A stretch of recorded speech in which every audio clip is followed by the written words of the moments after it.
bagong huli, so kailan na makainom agad ng tubig nyo. Para hindi siya mamatay, no. Yun ay maganda din yung kaliskis nyo. Yan. So ito yung mga pinong kaliskis na ito yung magandang gawing kapian.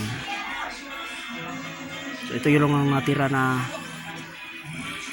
sa apat. Yun, ang kasama nito ay pag nahulog, nakawala, no. Yung dalawa, yung nahuli ko, yung hindi nahulog ay pinakawalan ko kasi yung mga babae yun.